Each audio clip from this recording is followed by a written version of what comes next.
तो मैंने 200 top depositors की लिस्ट निकाली सर। उसमें 200 टॉप में वो वाली लिस्ट निकाली जिसके 50 लाख से ऊपर पैसा बहुत है हिंदुस्तान में।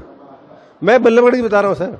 जो फ्रॉड्स होते हैं उसके अंदर 68% केसेस में हमने हेल्प ली और हम फंस गए। वो क्या करते हैं, कोई आइडिया आपको? कार्ड चेंज कर देते हैं। बहुत सिंपल है। ये टेक्नोलॉजी एडवांसमेंट इतनी हो गई है, अगर आपने फोन भी पिक कर लिया तो आपका डाटा गया। पुलिस डिपार्टमेंट वाले ज्यादा विक्टिम बने हुए हैं इसके।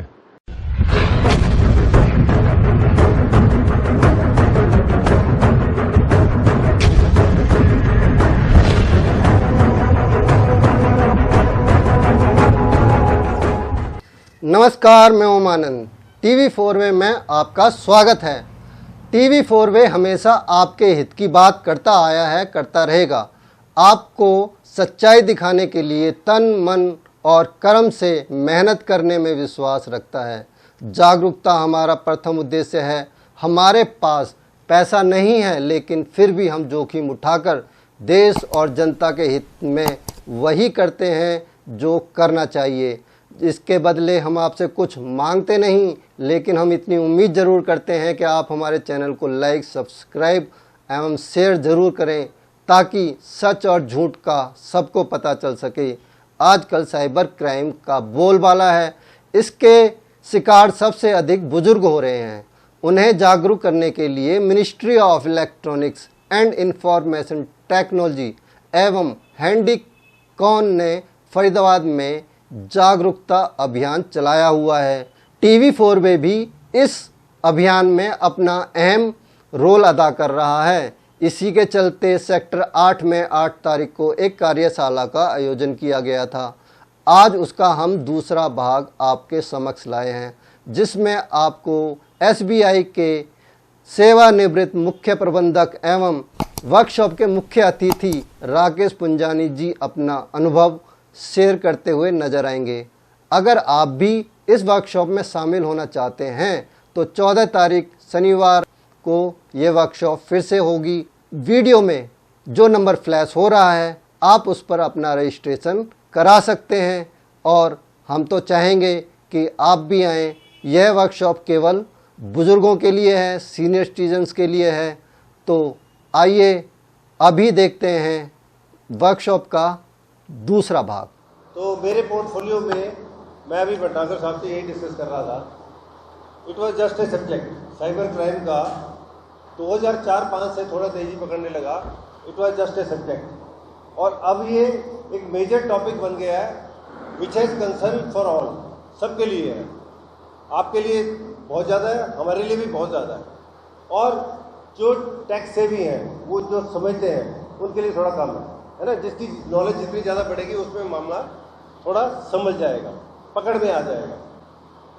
तो during my interaction I would like to keep it very simple and basic, क्योंकि अगर हम बात करें किसी को स्पेशलाइजेशन पे, तो उसको एक टॉपिक पे, एक केस पे ही हम काफ़ी टाइम लगा सकते हैं सर। तो मैं चाहूँगा कि इसको बेसिक और बड़ा सिंपल रखूँ और आपको वो बात शुरू में बताऊँ और लास्ट में भी वही बताऊँ, ताकि आपके ध्यान में रहे। ठीक है? And thank you very much, Mr. Homi Anand and Bhatnagar Sahab, for giving me the opportunity to be here. Or I am also a retired person from State Bank of India now, but I am a consultant to many banks for different reasons. Different reasons means मेरा एक seminar आज 3 बजे है Radisson hotel Gurgaon में, तो इन्होंने बोला था तो मैंने मना नहीं कर पाया। फिर भटनागर जी से बात करके अच्छा लगा और अब मैं भी एक सीनियर सिटीजन हूँ, तो it is a concern for let there be some social service at all. तो कुछ ना कुछ सोशल अगर होता है तो एक जो मन में सेटिस्फेक्शन होती है, वो एक अलग ही फीलिंग है। यू कैन ऑल्सो अंडरस्टैंड, कभी आप कुछ अच्छा काम करते हो या कुछ जैसे कॉन्ट्रीब्यूशन भटनागर साहब का है, तो एक स्पेशल फीलिंग आती है दिल में, यार एक अच्छा काम किया। कमर्शियली तो हम बहुत कुछ करते रहते हैं, ठीक है, अभी भी मुझे बैंक्स पे करते हैं, बट मेरा पर्पज़ ये है कि अगर ऐसे कोई भी सेमिनार हो जहाँ एनलाइटनमेंट का काम हो या कुछ बताना हो या मैं एक्सपीरियंस को शेयर कर सकता हूँ, so that will be wonderful for me and it is an open, मेरा अपना टाइम शेड्यूल होना चाहिए, so I am always there to assist you. तो साथियों, 2004-05 में जब मैं I was posted at Dehradun, तो देहरादून में हमारे बॉस एक मीटिंग ले रहे थे, तो उन्होंने बताया कि ये सारी दुनिया जो है ना फिर मोबाइल पे चलेगी। उस वक्त मोबाइल का काम सिर्फ बात करना था, कोई ज़्यादा इंटरेक्शन कोई स्टार्ट नहीं हुआ था। आपको याद होगा 2004-05 के बाद ही ये इसका ज़्यादा चलन होने लगा। और मतलब नॉन पॉलिटिकली मैं बताना चाह रहा हूँ कि जो डिजिटल इंडिया है, हम कई डेवलप्ड कंट्रीज से भी बहुत आगे हैं। आप कनाडा चले जाओ, मैं यूरोप टूर पे गया, तो मैं सही बता रहा हूँ आपको, अभी भी इसका चलन कम है। चलन कैसे कम है? डिजिटलाइज यूज़ करना। नो डाउट जापान में बहुत अच्छा है, चाइना में बहुत अच्छा है टेक्नोलॉजी इस बारे में, बट अब आप सब्जी वाले के पास चले जाओ तो वो आप कर सकते हो। This is a convenience. कोई भी स्कीम हमेशा फ़ायदे के लिए बनाई जाती है, ठीक है ना सर? ऐसा तो नहीं होता, बहुत सारे दिमाग लगे होते हैं। हमारे स्टेट बैंक ने एक योनो ऐप डेवलप किया। योनो ऐप के बारे में जानते हैं आप? या स्टेट बैंक के बारे में तो जानते होंगे सारे। अरोड़ा जी नमस्कार। तो इनकी वाइफ भी स्टेट बैंक से रिटायर्ड है। अरोड़ा जी हमारे पीछे साथी आए हुए हैं और खुद चीफ मैनेजर थे स्टेट बैंक में। तो साथियों मैं बता रहा हूँ कि योनो डेवलपमेंट किया, उसमें कितने 700 करोड़ रुपए का खर्च किया ताकि उसको सेफ बनाया जा सके। और जब तक हमारी लापरवाही नहीं होगी, कोई भी आपका बाल बाका नहीं कर सकता। So I have been using all this 2005। Fortunately मेरे साथ ऐसा कुछ नहीं हुआ। 2005 से मैं इंटरनेट बैंकिंग यूज़ कर रहा हूँ, मैं योनो ऐप यूज़ कर रहा हूँ, मैं सारे ऐप्स यूज़ करता हूँ। पहले पेटीएम से मुझे खतरा लगता था, बट मैं अब पेटीएम भी यूज़ करता हूँ, क्योंकि हर छोटी मोटी चीज़ के लिए आपको कुछ ना कुछ हमेशा आपके खुले पैसे नहीं होंगे और पेमेंट करना आसान हो जाता है।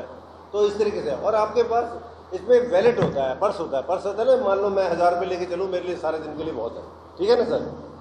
तो मैं उस हिसाब से खर्च कर सकता हूँ। तो वैलेट होता है। इसी तरीके से हर ऐप के, अमेज़ॉन के हो या हमारे गूगल हो, या इसके वैलेट बने हुए हैं। मैं चाहूँ तो 1000 रुपये रखूँ, मैं 2000 रखूँ। अब जैसे मैं अमेज़ॉन से बड़ा कंफर्टेबल हूँ मेरा रिचार्ज करने में, क्योंकि वही रिचार्ज जो मैं करता हूँ महीने का 700 रुपये करता हूँ और मेरे सारे काम पूरे हो जाते हैं। तो वो मेरे को बहुत ही सिंपल लगता है। तो ऐप्स आर वेरी सिंपल, ये सिंप्लिसिटी के लिए बनाए गए। बट दिक्कत ये हो गई है कि हम कई बार इग्नोर कर देते हैं इन चीज़ों को। आरबीआई भी आजकल डेली एक मैसेज आ रहा है in the interest of the public कि आप ध्यान रखें, किसी को ओटीपी ना दें, या अब जैसे ईमेल्स आती हैं आपको, उनको बिल्कुल क्लिक नहीं करना या रिस्पॉन्ड नहीं करना, या जैसे आपके पास लिंक आते हैं वो आपको क्या देंगे? बेनिफिट देते हैं भंडारी साहब, भाई आपका 700 रुपये का इनाम निकला, या आपका 20 लाख का इनाम निकला, या 25 लाख। अच्छा, ये केबीसी का किसी के पास आया है मैसेज आज तक? केबीसी वालों की तरफ से 25 लाख रुपये नहीं आया। चलो आप लोग फॉर्चुनेट हैं। और मेरे पास आ चुका है, ऐसे कॉल्स भी आ चुकी हैं। आपका 5 आपके पास आया है, आप थोड़ा शेयर करना चाहेंगे? या इधर आ जाओ सर, इधर आ जाओ।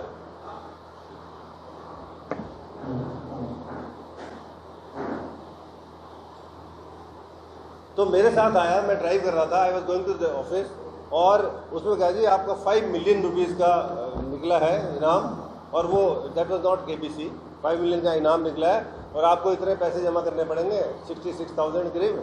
मैंने कहा आप ऐसे हैं, मेरे अकाउंट से काट लेना 66,000, तो दे दो मुझे, आप, मुझे कोई दिक्कत नहीं है। और जब आप ज़्यादा बहस करोगे, ज़्यादा वो आप होशियारी दिखाओगे ना, उसको ये लगेगा ये मेरे को चैलेंज कर रहा है और ये जानता है, तो वो आपको गाली देना शुरू कर देगा।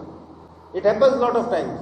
जब आप उसको लगता है कि पकड़ लेंगे, मैं एसीपी फरीदाबाद बोल रहा हूँ, आप बताओ क्या करना है, कहाँ पहुँचना है, कहाँ मिलना है, तो बस वो अपने पे आ जाता है। हाँ सर बताइए आप। मैंने इग्नोर कर दिया। हाँ तब बताओ। हेलो, हाँ जी, हमारे पास भी केबीसी से मैसेज आया था, और शायद जो सर जी ने बताया कि आपका इनाम निकला है, इतने पैसे आपको जमा कराने पड़ेंगे, उसके बाद कॉन्टेक्ट करना पड़ेगा। तो मैंने आराम से उसको पढ़ा, तसल्ली से 2 बार सोचा, और उसके बाद उसको इग्नोर कर दिया, उसको कोई रिस्पॉन्स नहीं किया। बहुत अच्छा। ये तो सर बात ये हो रही थी कि किसी भी ऐसी कॉल जिसके बारे में आप जानते रहे, बहुत सिंपल और बेसिक मैं बता रहा हूँ, उसको इग्नोर करना है। जैसे सर ने बताया कि मुझे भी केबीसी से आया था कि आपका इनाम निकला है 25,00,000 रुपए का और आप ऐसे चाहिए पैसे भर दीजिए तो आपके अकाउंट में पैसे चले जाएंगे, तो इस तरीके से। और उसके बाद आजकल वीडियो कॉल्स भी आ रही है, आजकल व्हाट्सअप कॉल्स आ रही है, व्हाट्सअप कॉल में रिकॉर्डिंग होती है, तो बताइए आप। तो उस तरीके से वो चीज को चैनलाइज करने की कोशिश करते हैं और आपको ऐसा लगेगा कि बैंक का एनवायरमेंट बना देंगे और जिसमें ऐसा लगेगा वाकई इनको दिया गया, उससे लिया गया, प्रॉपर फंक्शनिंग हो रही है, मतलब एक प्रोसेस है, प्रोसेस ड्रिवन चीज है।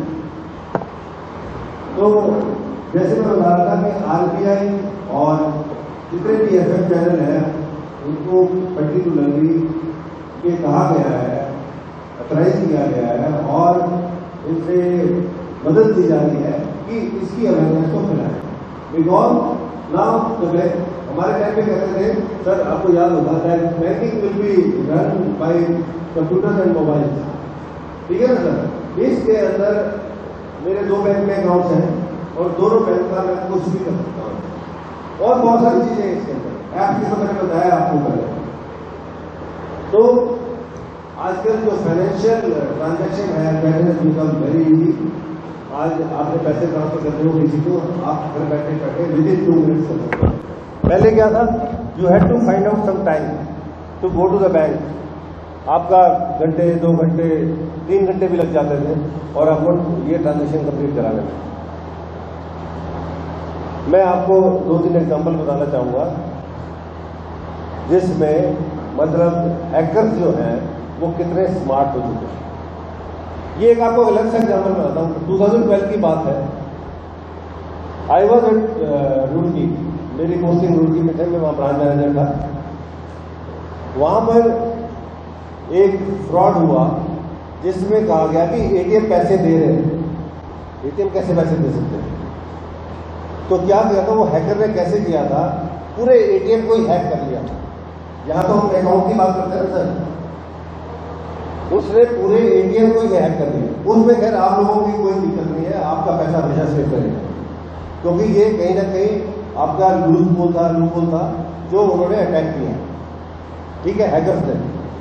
और जैसे पहले दिन 3 एटीएम पे हुआ, next day I was given the charge, मुझे इंक्वायरी अफसर बनाया गया अलॉन्ग विद एसपी थी। वहाँ हरिद्वार लिंक है सर रुड़की से, आपको पता हो तो हरिद्वार के अंदर रुड़की आता है, मतलब एक तहसील है डिस्ट्रिक्ट के अंदर।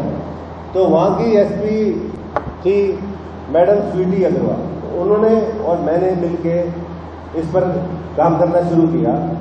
मैंने कहा जितने आसानी से ये पैसे निकल रहे हैं उस हिसाब से डेफिनेटली वो फिर दोबारा ट्राई करेंगे। That was our view. हो भी सकता है, नहीं भी हो सकता, तो why not to try tomorrow. तो हमने क्या किया, सुबह 6 बजे से 7 बजे से डिफरेंट लोकेशंस पर जहाँ जहाँ एटीएम से सर वहाँ पुलिस का पहरा और वो सब लगा दिया। और वही हुआ, सुबह 7:10 का टाइम था और उन्होंने वही होटल में बैठ के उस एक और एटीएम को हैक किया जिसमें पैसे थे और वो 10-12 लाख रुपए उसने निकाले और वो भागने लगा तो ही वॉज अरेस्टेड। और आप मानोगे, जो भी निकालने वाला था, जो इंस्ट्रक्शन देने वाला था, जो लेने वाला था, सब एक दूसरे को नहीं जानते, बस यही व्हाट्सएप कॉल पे कनेक्ट होते थे और अपने अपने कमीशन उन्होंने बांधे हुए थे। तो इस तरीके से भी चीजें रही हैं। और आपको कभी भी बैंक से कॉल नहीं आएगी किसी भी चीज के लिए, ठीक है, ये आप जानते हैं नहीं जानते?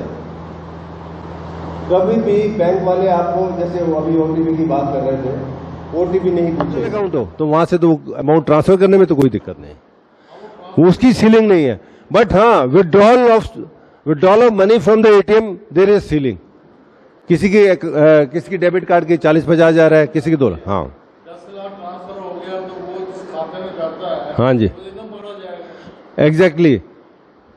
इसीलिए लोग ज्यादातर आसानी से नहीं मिल जाता किसी का अकाउंट ऐसे है, तो वो डेफिनेटली है। अब मैं बताऊं ना, इसके लिंक में एक बहुत जरूरी बात बताना चाहता हूं। बैंकों ने बहुत शोर मचा रखा है KYC. Sir, KYC means know your customer. भाई हमें पता होना चाहिए ये एक्स अकाउंट है, ये वाई अकाउंट है, ये बी अकाउंट है। तो हमें जैसे भटनागर साहब का अगर अकाउंट है तो भटनागर साहब की पूरी कुंडली हमारे पास होनी चाहिए। एंड ये नहीं है कि हमारा कोई इंटरेस्ट है, it is for the safety of Bhatnagar साहब, and for the safety of the bank, because हमने उस अकाउंट को होल्ड किया हुआ है, हम उसके केयर टेकर हैं, तो we are responsible for his money.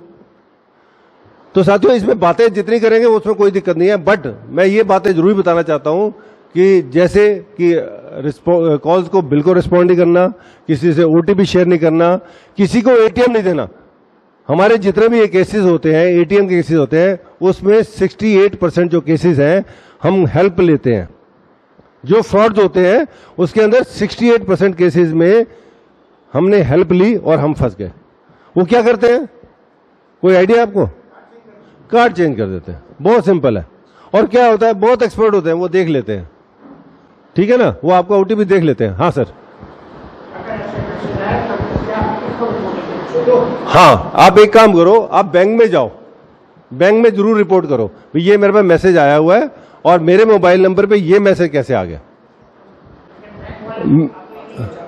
नहीं, फोन नहीं उठाते, ये तो देखो जाना पड़ेगा आपको। ऐसे ही बैंक वाले नहीं फोन पे अटेंड करेंगे आपको। हाँ, ऐसे कई बार फ्रॉड हुए हैं।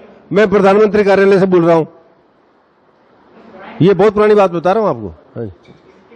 हाँ जी, एग्जैक्टली, स्टेट बैंक में हुआ ये। है जी हाँ बिल्कुल ठीक है। तो सर ये किसी के साथ भी हो सकता है। अब बहुत इंटरेस्टिंग बात बताता हूं आपको, पुलिस डिपार्टमेंट वाले ज्यादा विक्टिम बने हुए हैं इसके। हम तो ये मानते हैं ना कि ये सिक्योरिटी है, ये है, हमारा ध्यान रखते हैं, वो बेचारे खुद फंस जाते हैं। अब 2015 में आई was posted eight mini secretariat, तो जहां हमने हरियाणा पुलिस को ऑनलाइन किया। उस वक्त कमिश्नर थे डॉक्टर हनीफ कुरैशी, आपने शायद नाम सुना होगा। बड़ा अच्छा काम किया उन्होंने। तो उन्होंने बोला, मिस्टर पुंजानी मैं इसको डिजिटलाइज करना चाहता हूं, जो हमारा चालान सिस्टम है, ठीक है ना भाई, किसी का चालान हो तो पेमेंट कैसे करनी है। तो उन्होंने आज की डेट में देखोगे जहां चालान वाले खड़े हैं ना, तो वो उनके हाथ में पूरी वो मशीन होती है, ठीक है ना, स्वाइप मशीन होती है। तो ये सारा स्टेट बैंक का दिया हुआ है, और मतलब इट वॉज माई इनिशिएटिव, या हमारे साथियों का इनिशिएटिव था, जो हमारी कोर टीम थी।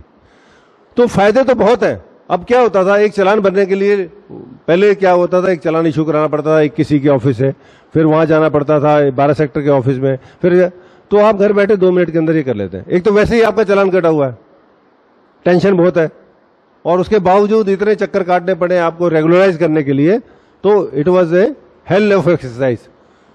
तो जहां डिजिटल ने आपको एक बहुत बड़ा सपोर्ट रोल दिया है, जैसे आपके उसमें होगा, आपको बुक वगैरह भी दी हुई है, मैंने देखी नहीं है, बट इसमें काफी सारे कन्वीनियंस पॉइंट होंगे जिनको आपको यूज करने चाहिए। मैं बता रहा हूं, एक जज के साथ भी ऐसा हुआ। आप ऐसा नहीं सोच सकते कि यार मैं कम पढ़ा लिखा हूं तो मेरे साथ हो रहा है, या बहुत पढ़े लिखे के साथ नहीं होगा। पर जहां भी थोड़ा लैप्स हुआ, जहां भी थोड़ा आपने, वो कहते हैं ना, दुर्घटना तो घटनी है फिर। सो prevention is better than cure. पहले तो, हाँ सर आप बोले।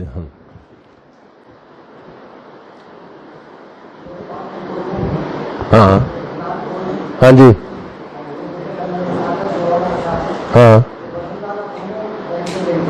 अच्छा सर, ये बहुत जरूरी है। अब मैं बता रहा हूं ना, ये टेक्नोलॉजी एडवांसमेंट इतनी हो गई है, अगर आपने फोन भी पिक कर लिया तो आपका डाटा गया, पता नहीं क्या है। हम भी अंडरस्टैंड नहीं कर पा रहे सर। बहुत अच्छा करते हो सर, ये मैं रियली कहता हूं, आई एम वेरी हैप्पी कि यहां पे कोई भी ऐसा विक्टिम नहीं बना। मैंने आपको बताया द लेवल ऑफ जजेस, द लेवल ऑफ, मतलब एक डीसीपी फंस गया इस चक्कर में। कॉल आई, मैं बैंक से बोल रहा हूं, हाँ जी, अरे सर ने नंबर दिया था आपका और ऐसे वैसे। अरे क्या मतलब है भाई, वाई टू अटेंड, हमारा क्या नुकसान कर दोगे। ठीक है, जो काम करना है आप बैंक जरूर जाओ, तकलीफ होती है, इसमें दिक्कत है, बट वहां पे आप दोबारा इंश्योर कर लो, जब भी जाओ अपने केवाईसी लेके जाओ, भाई मेरा ये पैन कार्ड है, ये मेरा आधार कार्ड है और ये मेरा फोन नंबर है, ये 3 चीजें चेक कर दो, मेरी जिंदगी सफल है। मैं वैसे आज वो टाइम नहीं है, आज हम डिफरेंट टॉपिक पे बात कर रहे हैं आप लोगों की। जैसे मेरा आज इन्वेस्टमेंट्स का सेशन है सर, आज रेडिसन में ना, तो वहां के मैंने इन्वेस्टमेंट्स के बारे में बताना है। सबसे जरूरी बात है, सेविंग में कम से कम रखो, B it FD, B it कहीं और म्यूचुअल फंड की इन्वेस्टमेंट है, SBI लाइफ के इन्वेस्टमेंट्स हैं। और हाँ, दूसरी बात मैं बता देता हूँ कि आप स्टेट बैंक के ऊपर, मैंने तो 37 साल ट्रस्ट किया ही किया, आप भी ट्रस्ट कर सकते हो, बिकॉज रीज़न है इसका। There is a benchmark now, अब 45 करोड़ तक पहुंच गया सर, हमारा 45 करोड़ कस्टमर्स का बेस है, मतलब पब्लिक फेथ अभी भी बहुत ज़्यादा है। दिक्कतें आई होंगी, बड़ा बैंक है, मैं समझ सकता हूँ, लाइनों में भी खड़े होंगे और परेशानियाँ भी हुई होंगी, बट अब मैं थोड़ा इमोशनल टच की बात करता हूँ, थोड़ा बताना चाहता हूँ सर। जहाँ ज़्यादा लगे तो वहाँ, हाँ मुझे आई कैन नॉट स्टॉप, क्योंकि शायद इनके फायदे की बात हो। आजकल फिर भी थोड़ा बेटरमेंट आया है कस्टमर सर्विस के अंदर, पहले से बहुत बेटरमेंट आई, मैंने खुद रियलाइज किया, मैंने खुद किया। मैं बताता हूँ कि व्हेन आई वाज अराउंड 44, तो मैं अपने कैबिन में बैठा था और ये रुड़की की बात है, तो वहाँ पे एक सरदार जी ऐसे लाइन में खड़े हुए, सर वो ड्राफ्ट बनते हैं ना, उनकी पहले लाइन लगती थी, अब तो ऑनलाइन, मतलब ऑनलाइन भी कर सकते हो, वैसे भी कर सकते हो, सिंगल विंडो कंसेप्ट आ गया। तो बेचारे बार बार बैठ रहे थे, उठ रहे थे, ही वॉज अराउंड 65-70। तो मैं कैबिन से देख रहा था, तो मुझे अच्छा नहीं लगा, मैं यार ये ठीक नहीं लग रहे, बैठ रहे हैं, उठ रहे हैं, परेशान लग रहे हैं। और मैंने उनको बुलाया कैबिन में, मैंने उनको पानी वानी पिलवाया और उसके बाद मैंने उनको चाय भी ऑफर करी। मुझे लगा कि इनकी तबीयत ठीक नहीं है। मैंने कहा क्या किस काम से आए हुए थे? कहते हैं कि ड्राफ्ट बनवाना है, मेरे घर का कनेक्शन कट गया और मुझे आपकी इसमें मदद चाहिए। तो मैंने कहा कोई बात नहीं, it is simple job for a branch manager, वो तो कुछ भी करा सकता है। तो मैंने उनका ड्राफ्ट 2 मिनट में, जब तक चाय खत्म नहीं हुई थी, हो गया। मतलब वुड यू बिलीव इट कि उस बंदे ने मुझे कितना आशीर्वाद दिया।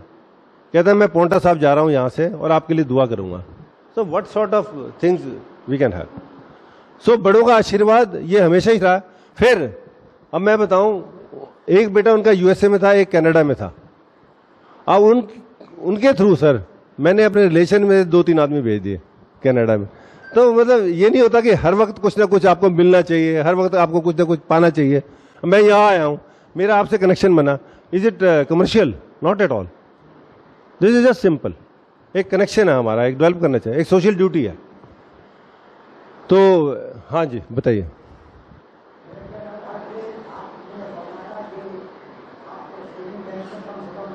हाँ जी, हाँ जी,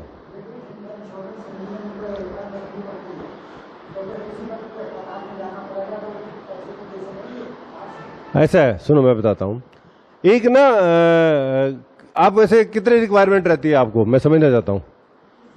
आपको फंड्स में कितने फंड्स आपको रिक्वायर्ड होते हैं? 50,000, लाख रुपया, इतना ही? इससे ज्यादा तो नहीं चाहिए होता? ज्यादा है 50,000?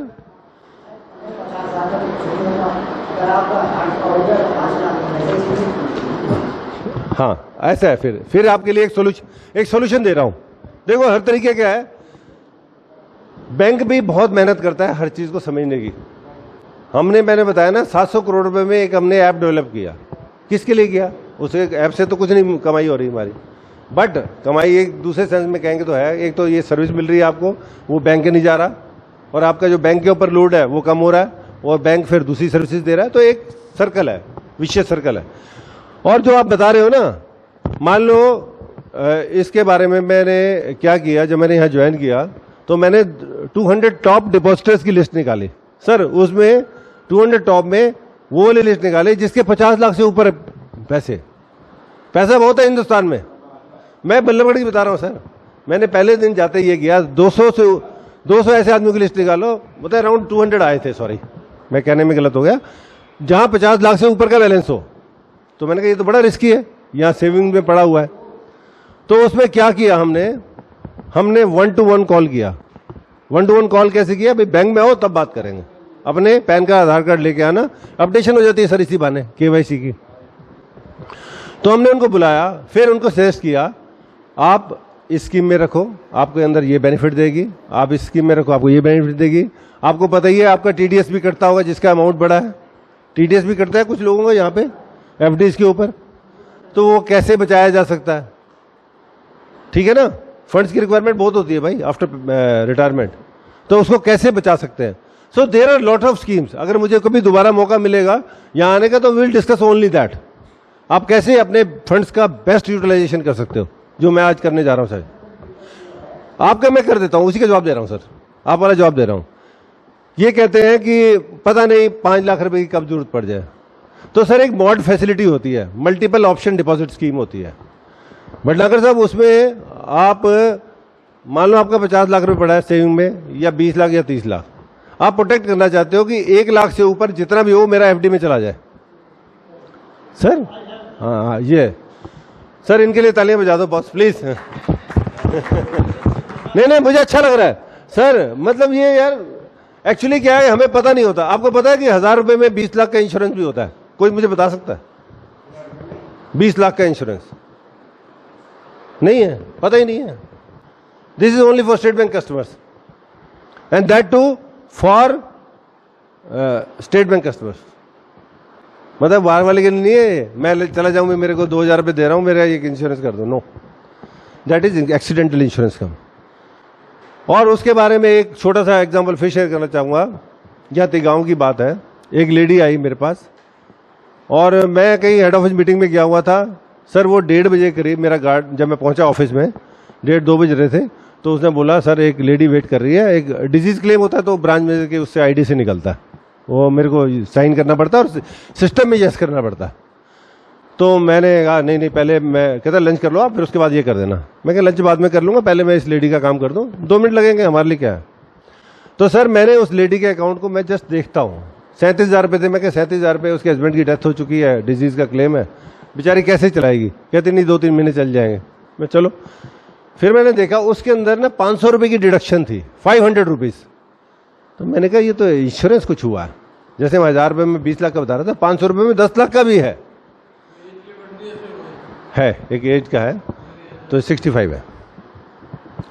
तो आप ऐसे, मैं ये नहीं कह रहा कि आप करो, आप बच्चों को प्रमोट करो, बताओ उनको कैसे फैमिली।